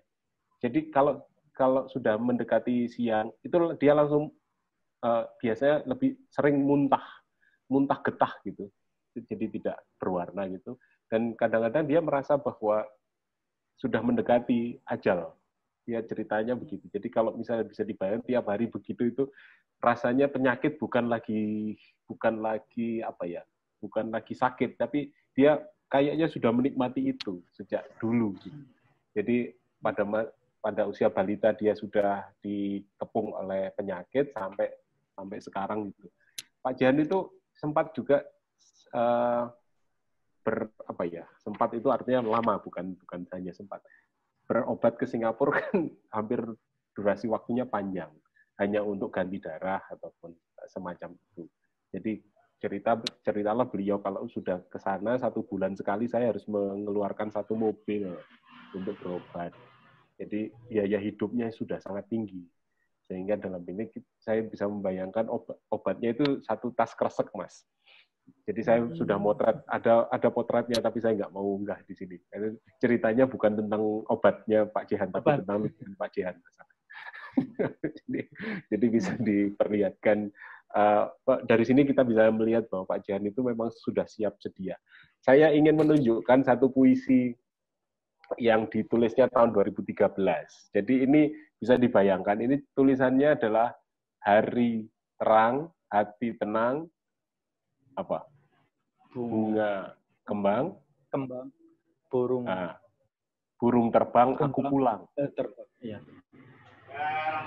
2013 dibuatnya. Jadi beliau itu setiap kali ketemu ngomong ini, puisi ini, dan kemudian saya siap pulang, maka nisan itu ada di sana, dan kemudian dia membangun masjid Al-Jehan namanya di belakang rumahnya di Padasuka. Saya kira itu yang dari saya. Mungkin Pak Rahmat bisa cerita. Mengenai mengenai tadi ya, mengenai makam. Jadi ada satu hal yang mungkin unik ya, memang selalu menceritakan mengenai itu, bahkan menceritakan secara detail bagaimana beliau nanti akan dimakamkan. Dan ada hal yang unik sebetulnya, tapi apakah dilaksanakan atau tidak, saya tidak mengetahui, karena pada waktu beliau wafat, saya sedang tugas, jadi tidak bisa menghadiri pemakaman. Tetapi sebelum beberapa saat, 3 tahun belakangan lah sebelum beliau meninggal, itu setiap bertemu ya sama dengan yang disampaikan kepada Mas Wike, bahwa saya akan segera pulang dan lain-lain. Hal yang paling unik yang saya ketahui mengenai hal yang terkait dengan pemakaman ini, saya rasa satu-satunya orang di dunia ini, nah ini mungkin Mas Mika suatu catatan menarik, satu-satunya orang di dunia ini yang meninggal dengan melakukan gladi resik, ya Jehan. Bahkan ada satu lagi Pak Rahmat, saya lupa menyampaikan. Pak Jehan itu sudah mengatakan bahwa dia sudah membeli lahan di surga. Iya, jadi sebelum meninggal, beberapa saat sebelum meninggal dan sebelum belakangan yang terakhir ke Singapura, beliau kemudian mengajak semua orang yang dekatnya untuk melakukan gladi resik pemakamannya. Jadi di mana kerandanya nanti dibawa, diarahkan kemana, dan disimpannya bagaimana, itu dilakukan gladi resik oleh Pak Jehan. Dan saya rasa ini adalah satu-satunya di dunia. Dan satu hal yang mungkin tidak dipenuhinya oleh keluarga, saya tidak tahu karena saya belum lihat. Jadi ada satu waktu itu mengatakan, jadi nanti Pak Rahmat, makam saya itu di tempat yang sudah ditunjuk itu saya diletakkan di bawah. Berbeda dengan pada umumnya, kalau mayat itu kan lubang, kemudian ada cengklungan ke bawah ke pinggir, kemudian nanti ditutupin oleh kayu kan gitu. Ya. Nah, Pak Jehan mengatakan, saya tidak begitu nanti kalau saya dimakamkan, ya kan begitu. Ya, saya akan tidur seperti orang tidur menghadap ke atas.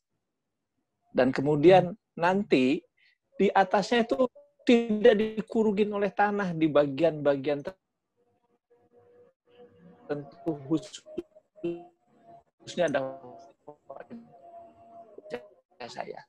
Sehingga ketika orang detail dari mulai masuk dan kemudian saya nanti menjadi abu. Jadi setiap orang yang datang melihatlah dari kaca itu ke beliau yang ada di bawah. Jadi ini saya rasa hal yang unik. Saya waktu itu, Pak Jehan kok ada-ada saja. Emang Pak Jehan tahu ada orang yang datang. Kalau sudah meninggal, saya reaksinya begitu. Karena memang berbicara untuk ya, jangan terusnya, terutama di masa-masa lama itu tidak ada. Yang ada itu hanya menjelang beberapa bulan sebelum meninggal, paling tidak di tahun-tahun terakhir. Dan itu tertarik dengan orang sufi yang menari, yang pakai jubah, pakai topi terus berputar-putar, dan itu adalah hanya beberapa saat sebelum beliau meninggal.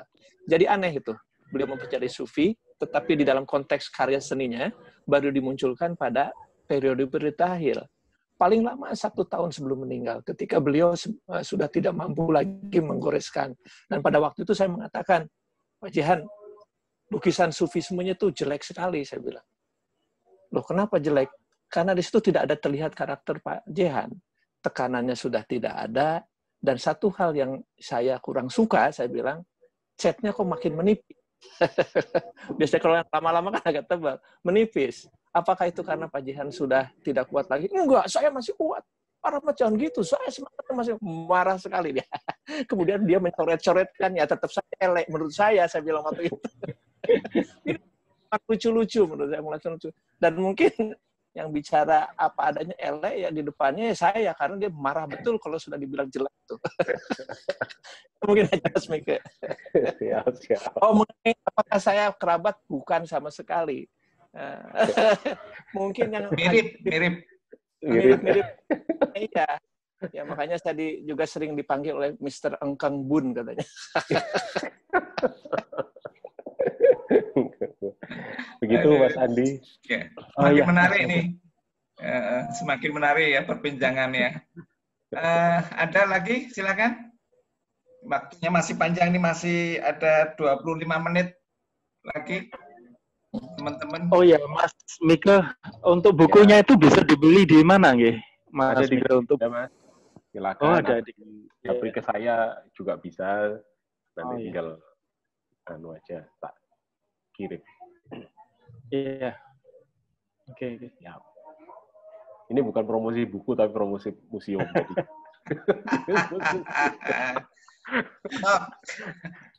Mungkin Pak Hari bisa cerita tentang museumnya mungkin. Ada nanti Pak Yudi ada yang lebih spesifik. Oh betul. Silakan. Oke, izin Pak Hari, Mas Mike, Mas Hari. Saya menunggu yang lainnya. Jadi memang program ini sengaja kita gelar, namanya itu sedikit populer lah, Sersan DM ya. Jadi serius tapi santai di museum gitu. Kita ingin menjadikan Museum Kepresidenan RI Balai Kiri itu menjadi ruang dialog gitu. Dan ruang dialog tersebut kan tidak tereduksi oleh jarak gitu. Dengan adanya teknologi, dengan adanya aplikasi Cloud Zoom dan lain-lain, kita akan bikin serial diskusi gitu. Karena seperti yang dicermati oleh Mas Mike tadi kan memang keberagaman koleksinya itu penuh tanda tanya ini.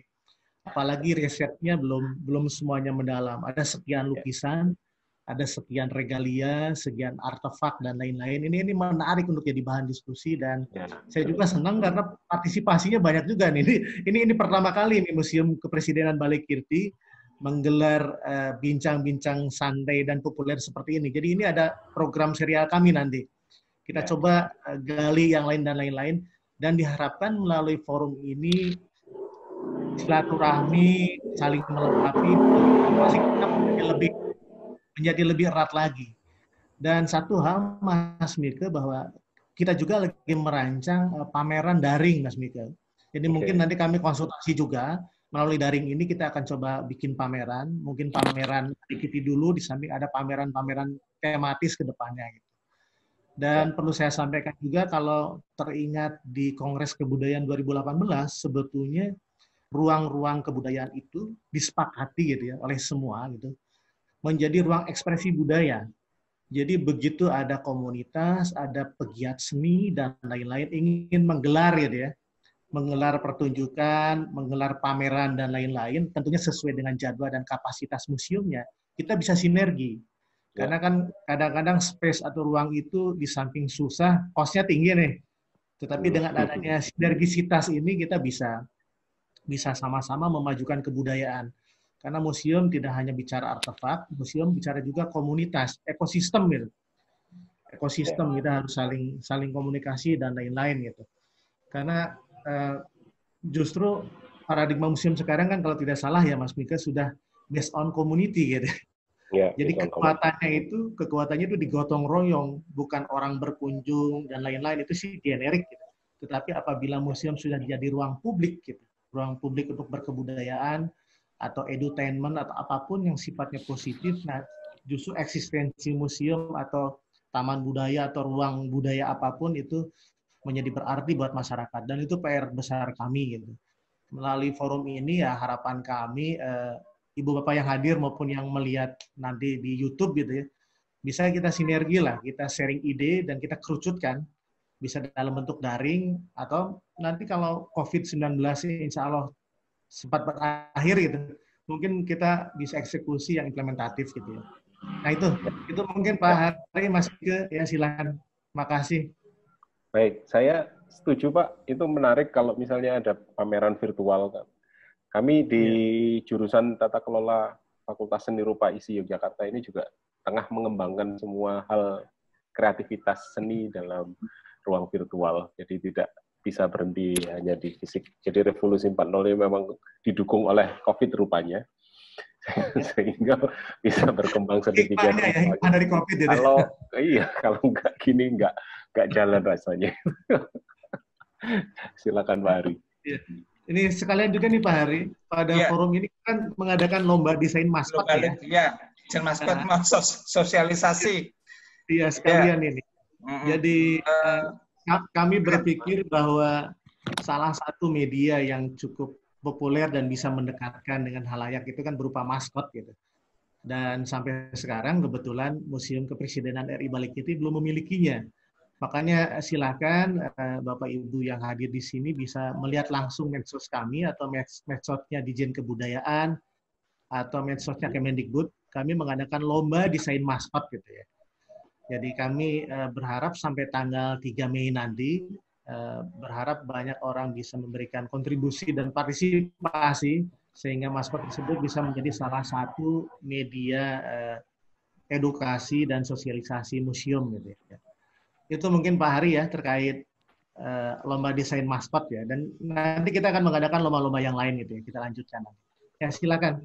Ya, terima kasih Pak Yudi informasinya ini, mudah-mudahan juga banyak teman-teman yang akan ikut dan membantu sosialisasi tentang lomba desain maskot ini. Lanjut mungkin untuk yang bincang-bincang sersan DM ini, ada yang mau sharing, silakan.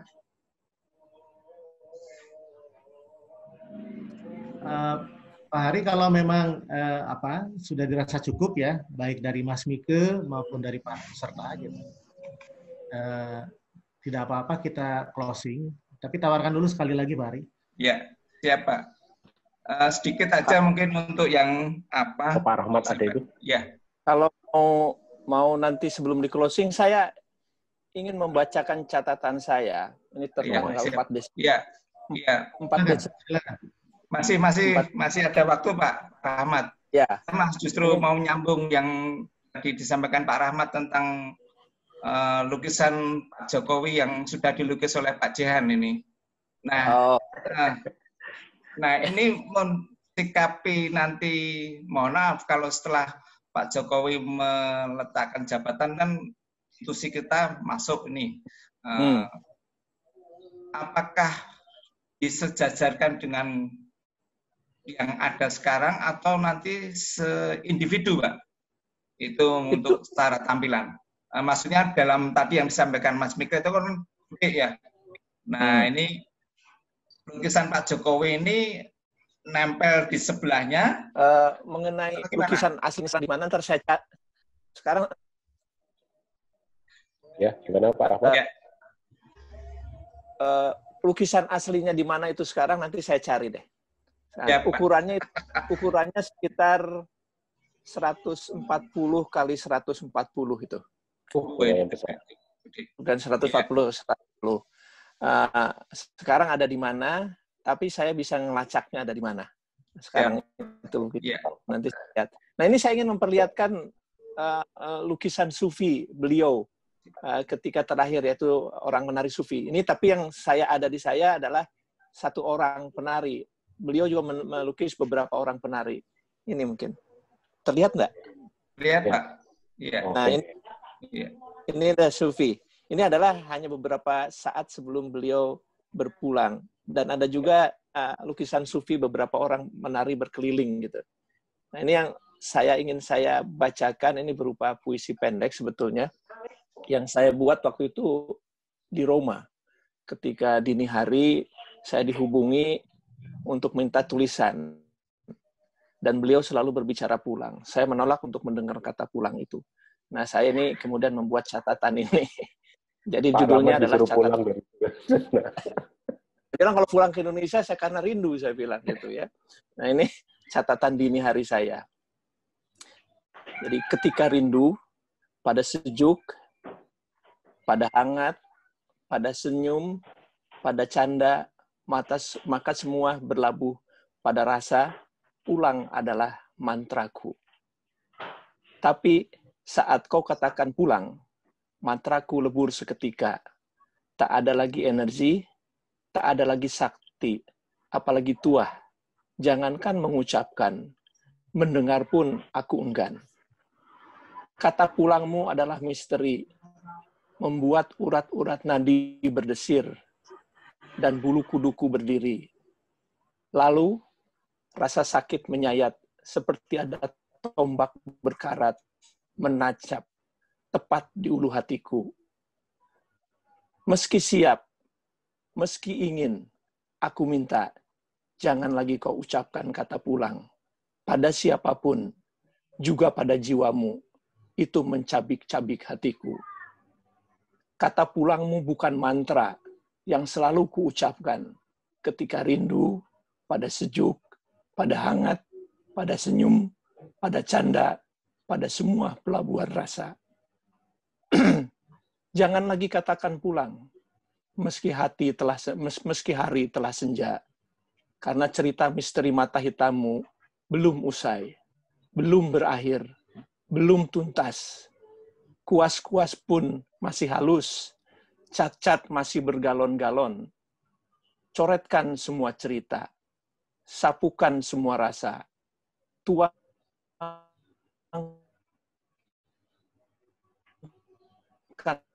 semua gelisah.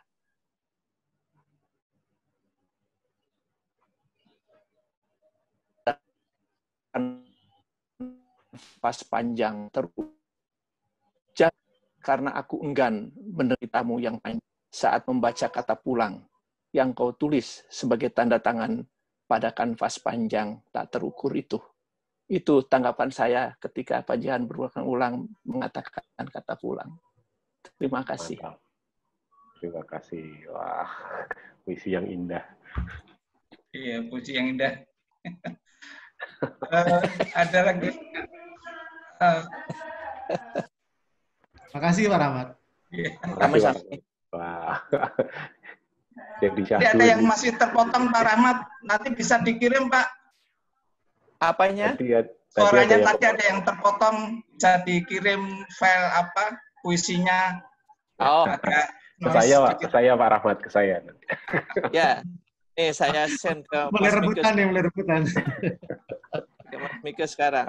Kalau saya ingin menginformasikan Pak Rahmat adalah bagian dari Kementerian Luar Negeri. Jadi Kementerian Luar Negeri juga mendapat rezeki berupa karya-karya Pak Jehan dan pada waktu tertentu juga bisa menjadi bagian dari diplomasi kebudayaan melalui lukisan.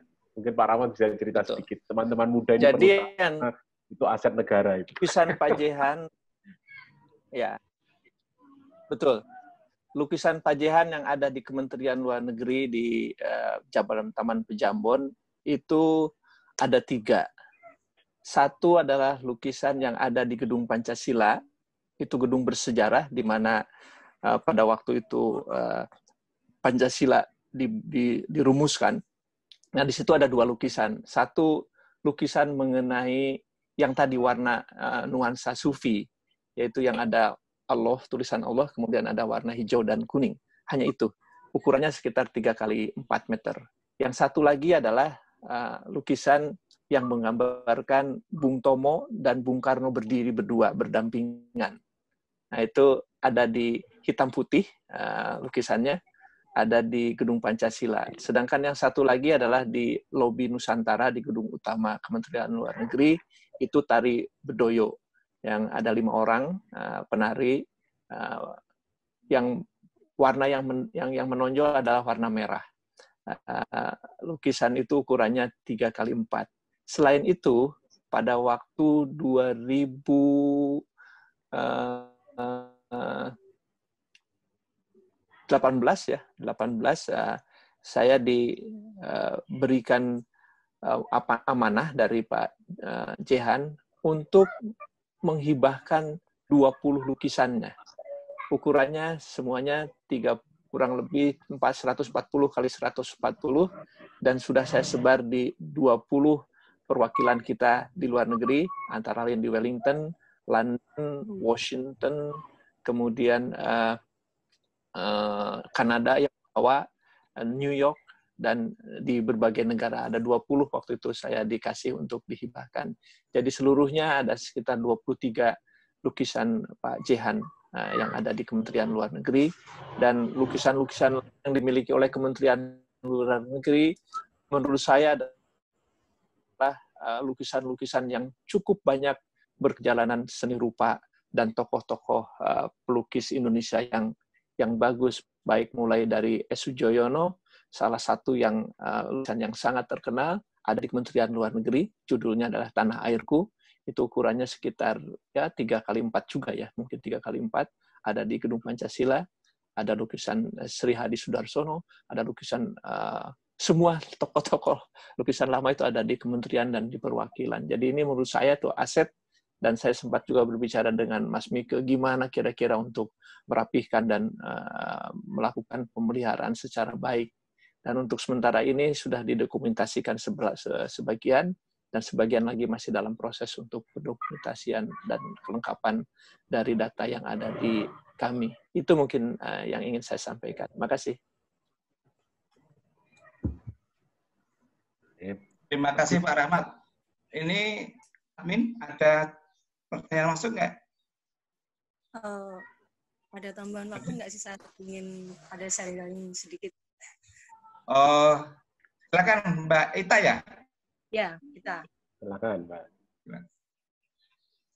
Gini, tadi ya saya sempat telat masuk, terus saya dengar dari Mas Mika sendiri, terus sama Pak Rahmat, bagaimana orang menilai dalam sebuah karya itu ya, karena bentukan dari perjalanan karya saya itu loncat-loncat, seperti orang makan itu kan mempunyai ini apa, kayak klise gimana orang cara duduknya, misalnya makan ikan bandeng banyak durinya, dia rapi, terus dia mau ngambil sedikit-sedikit dan biar nggak kena duri, atau hanya dia yang penting lunak, terus aman, terus dimakan begitu aja. Nah terus perjalanan saya tuh kadang mengalami, saya sendiri seorang wanita dan pergulatannya sangat jalanan dan banyak perjalanan yang menyita ini ya, sakit, asam lambung dan macam-macam. Melihat orang pun perasaan jadi menggila dan merasa itu semua membaur seperti tadi dijelaskan Manike tentang ekspresif ya. Jadi itu tekanan dari dalam atau luar, melihat perspektif dari berbagai macam. Nah itu pas saya sedang suka sekali dan merasa ini ekspresif saya, dan seperti saya tidak mau bahwa karya ini akan memperlihatkan keseluruhan dari kegelisahan perasaan saya, itu ada sebuah momen-momen saya ingin dikritik atau ini karya saya tuh menurut kamu bagaimana? Terus tiba-tiba karena dari berbagai macam kacamata itu menilai bahwa ini kamu tegas, setelah ini ada pergulatan kenapa ini nggak tegas? Nah itu saya merasa cemburu, atau mereka menilai cemburu, atau saya sendiri yang cemburu karena saya ingin tidak diperlihatkan begitu vulgar, karena saya ingin ya ini rahasia saya, ini misterinya saya mengekspresikan dari berbagai macam itu lewat ini gitu. Nah itu terjadi, saya jadi ini kayaknya nggak bagus, terus terpengaruh dan ini. Tapi kembali lagi bahwa itu nggak penting menurut itu tampilannya, membacanya seperti apa atau perasaannya seperti apa. Itu bagaimana Mas Mika atau Pak Ahmad? Apakah saya itu bebas kayak tadi ya, karena ekspresif itu kan tekanan ya, itu nggak apa-apa ya.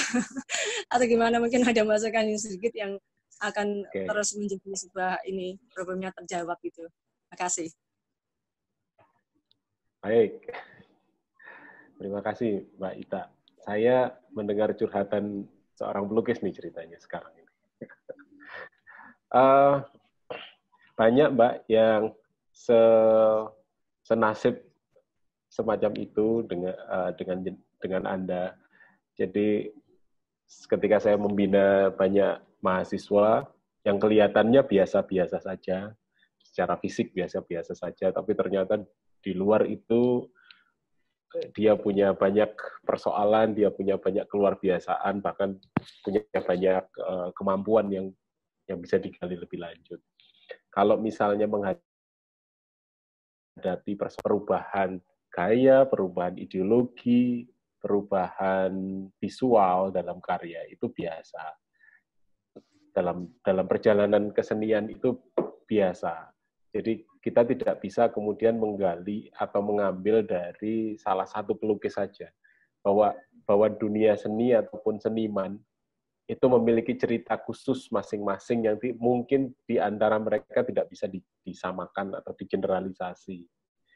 Oleh sebab itu, memang setiap pelukis harus punya, bukan harus ya, ini biasanya punya cerita sendiri, identitas sendiri, kisah sendiri, ataupun kebiasaan-kebiasaan sendiri. Sehingga kalau misalnya seorang pelukis kemudian menyukai atau mengidolakan pelukis yang sudah terkenal misalnya, itu hanya untuk menjadi referensi, tidak bisa kemudian dicontoh ataupun dialami di dalam proses perjalanan kita sebagai pelukis misalnya.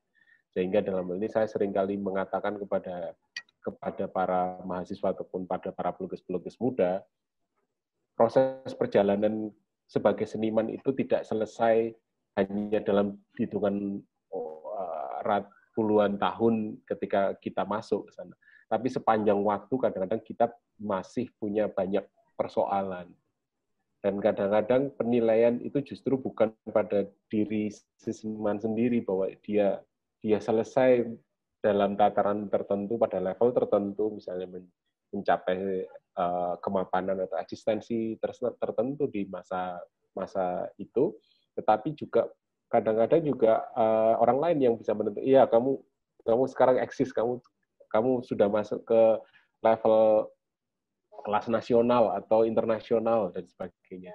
Sehingga dalam hal ini kebiasaan kita atau kebiasaan para seniman itu memang kadang-kadang terlalu cinta pada diri sendiri, sehingga kadang-kadang menilai terlalu tinggi, tapi juga kadang-kadang menilai terlalu rendah. Jadi memang butuh diskusi banyak tentang kedirian kita dengan banyak orang semacam itu. Jadi saya senang Mbak Ita mengeluarkan unek-uneknya di forum semacam ini, karena banyak seniman yang tidak bisa ngomong di depan publik, itu juga menyusahkan sebenarnya. Dengan demikian kan ungkapan seniman yang mungkin masih dalam proses pencarian identitas atau pencapaian eksistensi tertentu itu perlu ditulis, perlu diceritakan, perlu dikisahkan kepada yang lain supaya kita tahu. Pak Jehan itu punya kebiasaan menulis sehingga kisah-kisah di masa-masa sebelumnya itu kita bisa lihat, kita bisa baca. Yaitu yang juga menarik. Sketch itu juga bisa bagian dari upaya untuk itu.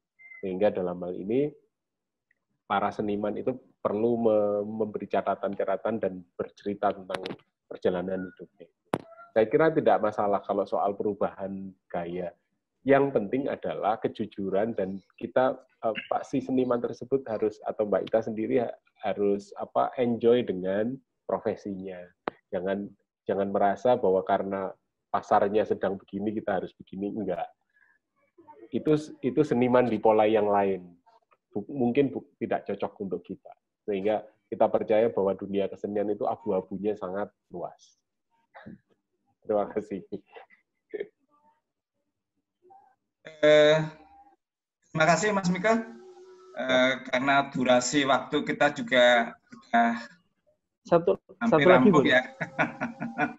Mungkin ada statement closing dari Pak Yudi? Barusan ada yang bilang satu lagi, siapa?